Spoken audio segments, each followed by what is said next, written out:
میں ذرا اب اس کا خلاصہ بیان کر دوں.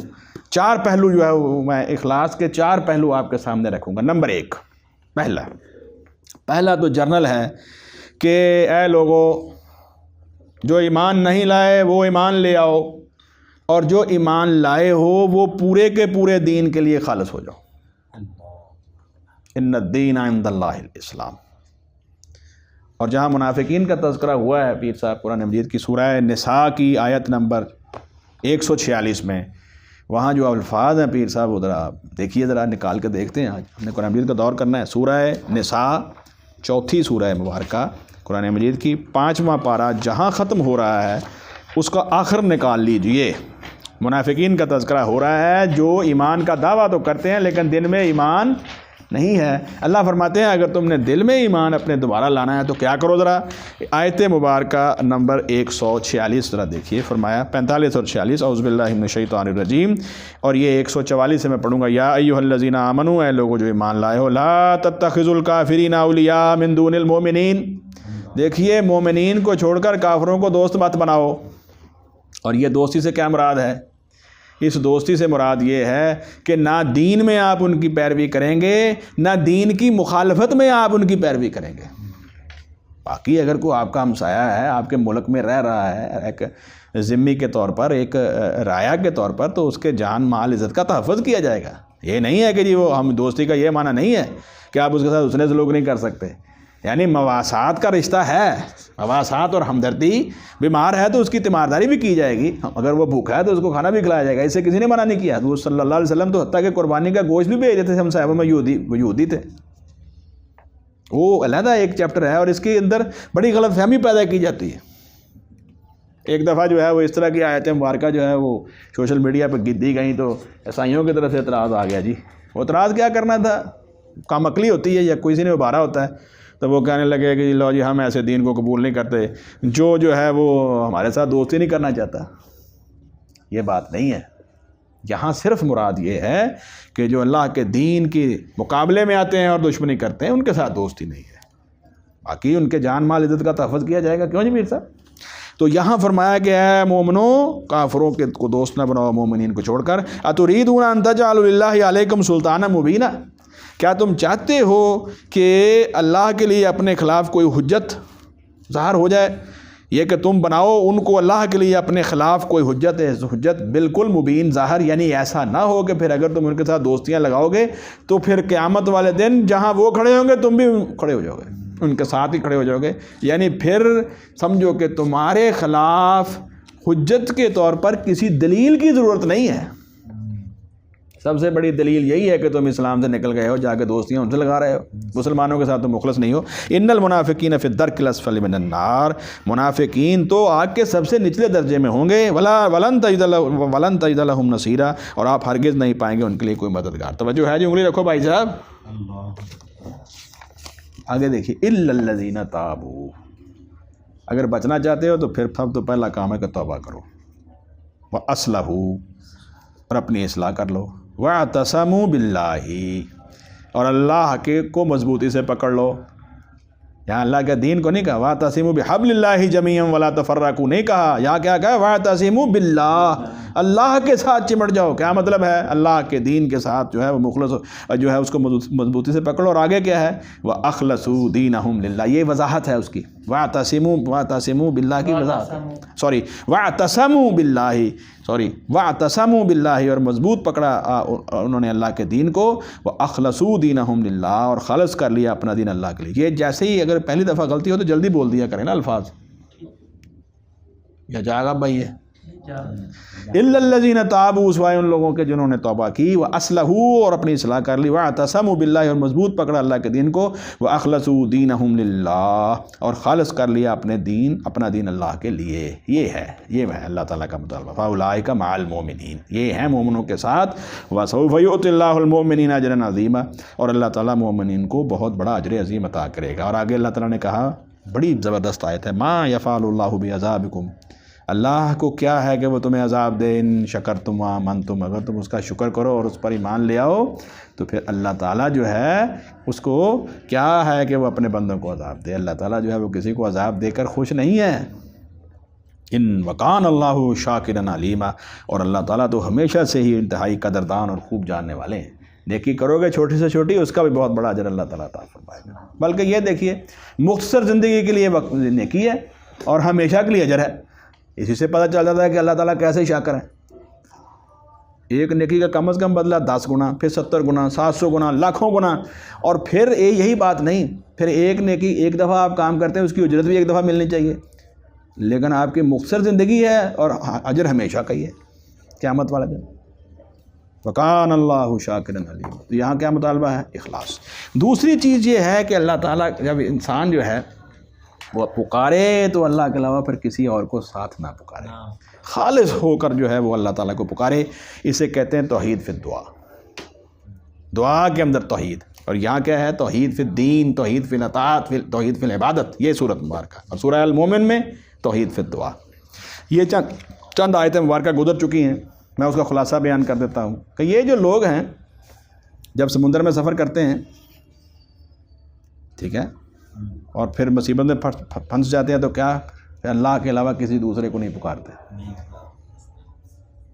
اور جب خشکی پہ آتے ہیں پھر شرک کرنا شروع کر دیتے ہیں۔ ان آیات مبارکہ کا تذکرہ اللہ رب العزت نے سورۃ الاعراف کی آیت مبارکہ نمبر 29 میں، سورہ یونس کی آیت مبارکہ نمبر 22 میں، سورہ عنکبوت کی آیت مبارکہ نمبر 65 میں، سورہ لقمان کی آیت مبارکہ نمبر 32 میں، سورہ المومن جسے غافر کہتے ہیں اس کی آیت مبارکہ نمبر 14 اور 65 کے اندر، اور اسی طرح ہی جو ہے وہ اللہ تعالیٰ نے اس مضمون کو قرآن مجید کے اندر جگہ جگہ بیان کیا ہے۔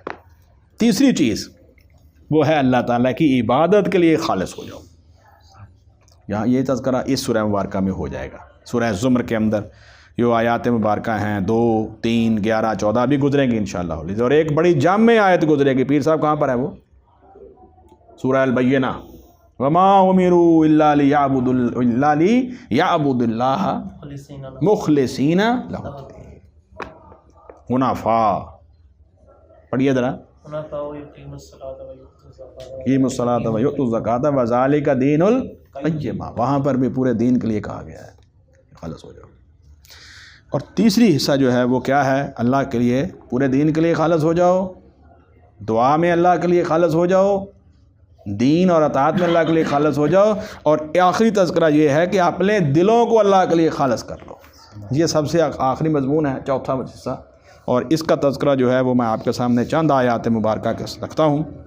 سورہ البقرہ کی آیت نمبر 165، سورہ المائدہ کی آیات مبارکہ 54، 55، 56، گھر جا کر آپ دیکھ سکتے ہیں۔ سورہ نساء کی آیت مبارکہ نمبر 146 جو ابھی گزری ہے، سورہ توبہ کی آیت نمبر 24، سورہ توبہ کی آیت نمبر 45 اور 110، سورہ شعراء کی آیت مبارکہ نمبر 89، سورہ نجم کی آیت مبارکہ نمبر 37، اور اسی طرح سورہ احزاب کی آیت مبارکہ نمبر 4۔ اگر آپ اس سارے مضامین کو دیکھیں تو وہاں آپ کو یہ مضمون نظر آئے گا کہ اصل میں انسان کا جو مرکز، اس کا ماوا، اس کا مقصد، اور مقصد یہی ہونے چاہیے کہ مجھے اللہ رب العزت کی محبت اور اس کی رضا نصیب ہو جائے۔ یہ ہے اصل میں اخلاص کی معراج، اور ایمان کا تقاضا اخلاص ہے، اور اخلاص کی دو لفظ بول دیتے ہیں خلاصہ۔ ایمان کا تقاضا اخلاص، اور اخلاص کی معراج کیا ہے؟ اللہ تعالیٰ کی۔ 4 حصے جو ہیں وہ قرآن مجید میں بیان ہوئے ہیں۔ یہ مضمون الگ سے بھی انشاءاللہ العزیز ہم لکھیں گے، اللہ کے فضل و کرم سے مضمون بھی ایک لکھیں گے، اور اس کی مزید وضاحت جو ہے وہ پھر وہاں بھی ہو جائے گی، لیکن میں نے آپ کے سامنے مختصر خلاصہ رکھ دیا۔ اب ذرا دیکھیے، اللہ تعالیٰ نے اپنے مخلص بندوں کے ساتھ یہ وعدہ کیا ہے کہ اس کو نجات مل جائے گی۔ آپ کو پتہ ہے نا، پچھلی سورہ مبارکہ پیر صاحب سورہ صافات کے اندر الا عباد اللہ المخلصین، الا عباد اللہ المخلصین کتنی دفعہ آیا ہے؟ سورہ صافات جو ہے اس میں تو میرے خیال یہ مضمون بار بار رپیٹ ہوا ہے۔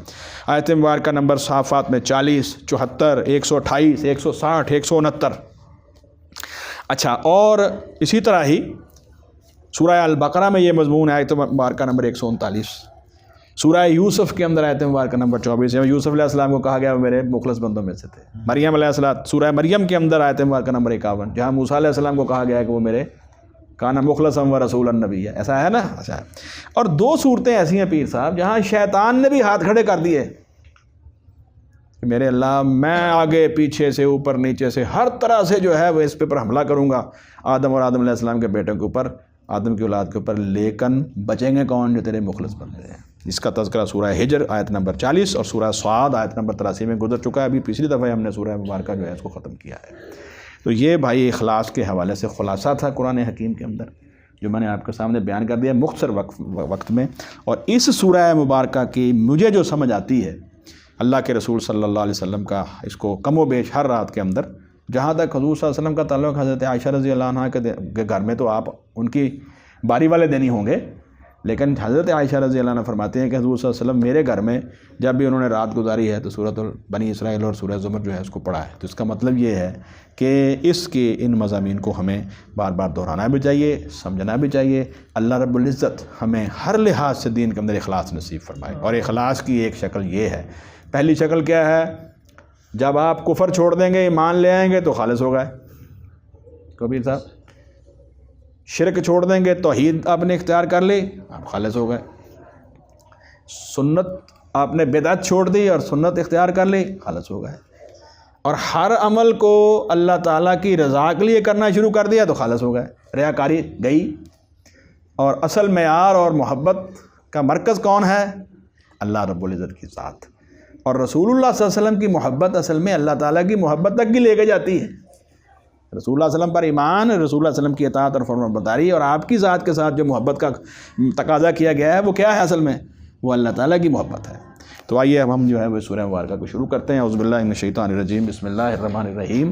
ذرا انگلی رکھیے اور توجہ سے سنتے جائیے۔ تنزیل الکتاب من اللہ العزیز الحکیم، اس کتاب کا نازل کرنا اس اللہ تعالیٰ کی طرف سے ہے جو بڑا غالب اور خوب حکمت والا ہے۔ انا انزلنا الیک الکتاب بالحق، بے شک ہم نے نازل کیا آپ کی طرف صلی اللہ علیہ وسلم اس کتاب کو حق کے ساتھ۔ کیا مطلب ہے بالحق؟ حق کے ساتھ نازل کرنے کا کیا مطلب ہے؟ کہ اللہ تعالیٰ کی طرف سے نازل ہونے میں اس میں کوئی شک نہیں ہے، ایک معنی یہ ہے۔ دوسرا معنی کیا ہے؟ اس کے اندر نازل کی گئی ہر چیز سچی ہے، ہر چیز حقیقت ہے، اور جیسے ہے ویسے ہو کے رہے گی۔ یہ معنی ہے بالحق کا، سمجھ آ گئی جی بات؟ فَاعْبُدِ اللَّهَ، اور یہ فا کیا ہے؟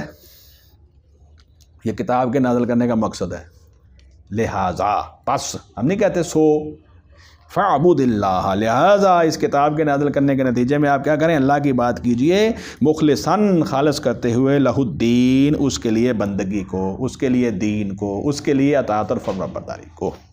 الا للہ الدین الخالص، یہ قرآن مجید کا بہت مقام ہے۔ اس کے علاوہ یہ اس طرح کی آیت کہیں نہیں آئی، ایک جگہ پہ آئی، یہاں پر آئی۔ الا، خبردار رہو، سنو، للہ الدین الخالص، اللہ ہی کے لیے بندگی جو ہے وہ خالص ہے، اللہ تعالیٰ کے لیے ہی بندگی خالص ہے۔ والذین اتخذوا من دونہ اولیاء، اور وہ لوگ جنہوں نے بنا لیے ہیں اس اللہ کے سوا کوئی اور کارساز، دوسروں کو جو ہے وہ اللہ تعالیٰ کا شریک بنا لیا ہے۔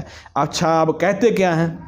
ما نعبدہم، ہم وہ کہتے ہیں ہم عبادت نہیں کرتے ان کی، الا مگر، لیقربونا الی اللہ زلفیٰ، مگر اس لیے کہ وہ ہمیں اللہ تعالیٰ کے زیادہ قریب کر دیں۔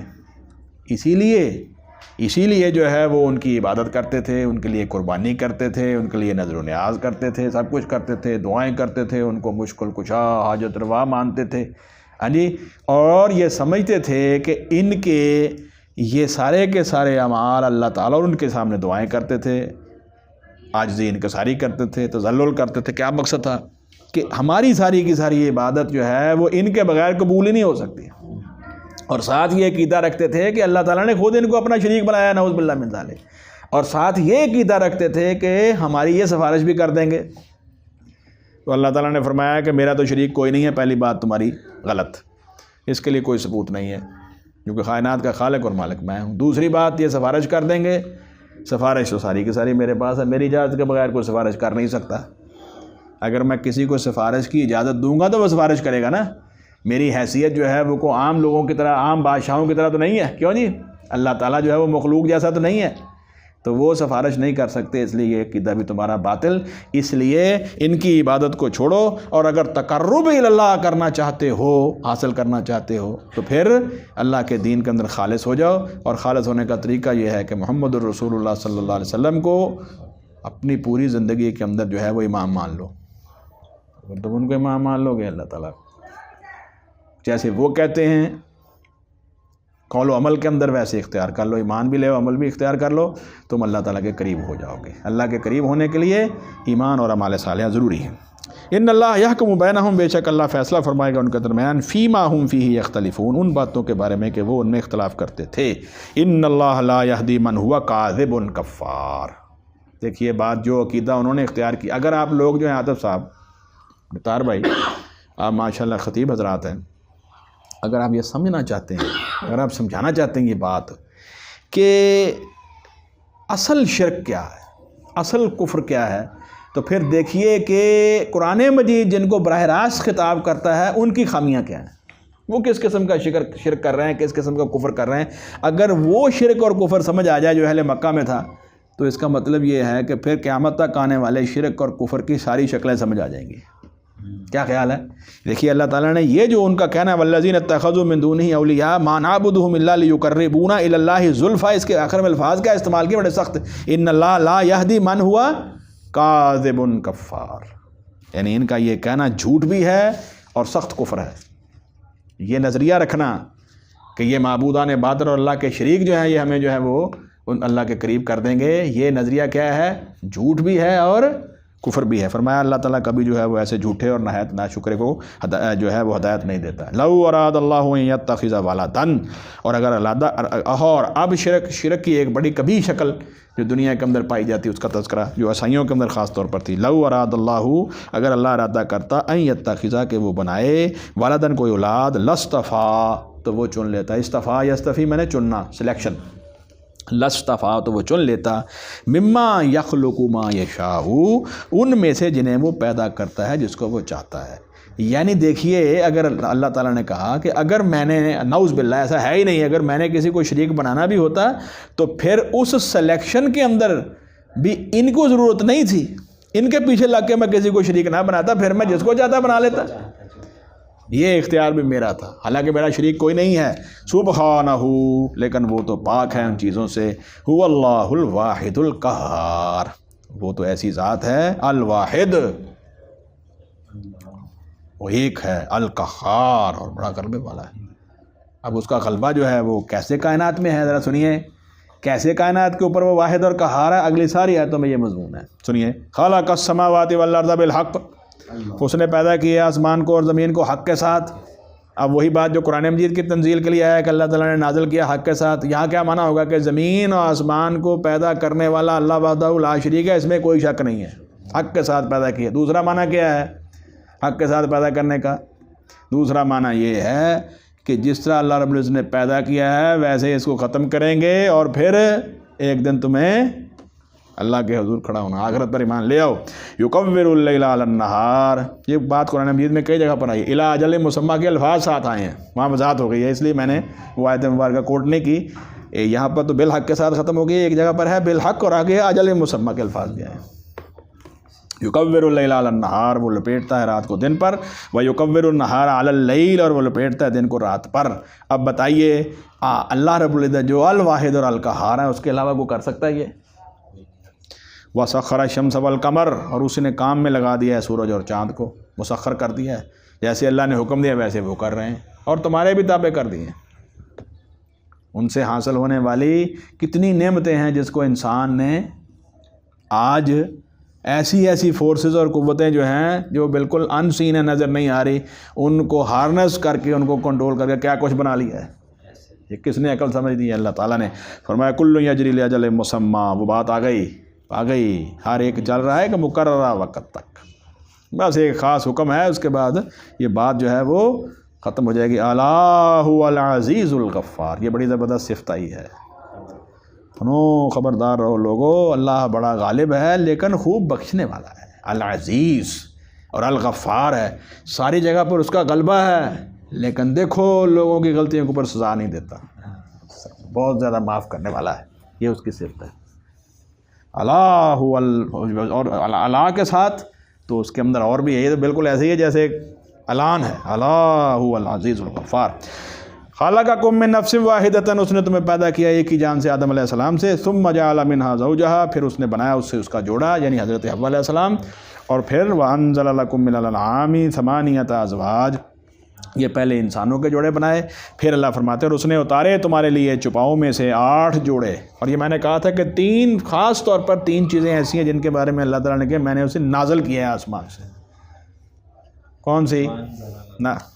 8 جانور، 8 جوڑے، جو 4 جوڑے ہیں، 8 جانور ہیں نر اور مادہ، جس کا تذکرہ سورۃ الانعام میں آیا ہے۔ کون کون سے ہیں؟ اونٹ، گائے، بھیڑ، بکری، ان کا تذکرہ ہے نا، نر اور مادہ کا۔ اللہ فرماتے ہیں ہم نے تمہارے لیے ان کو نازل کیا ہے۔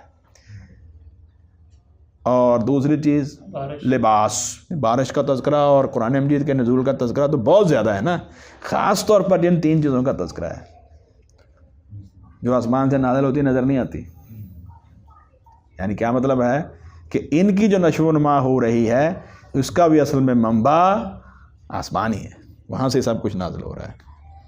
اور دوسری چیز خاص طور پر جو کہی وہ کون سی؟ لوہا۔ اور تیسری چیز لباس، تو تمہارے لیے لباس اتارا، تمہارے لیے لوہا اتارا، تمہارے لیے ان 8 جانوروں کو۔ اس کا مطلب یہ 3 چیزیں اللہ تعالیٰ کی خاص الخاص نشانیوں میں سے ہے۔ اور یہ جو اپنا کیا نام ہے بارش کا نازل ہونا، یہ تو ان سب کے لیے زندگی ہے۔ بارش، پانی، سب کے لیے زندگی۔ اور جس طرح بارش کے نازل ہونے سے زمین زندہ ہوتی ہے، اسی طرح قرآن کے نازل ہونے سے دل زندہ ہوتے ہیں۔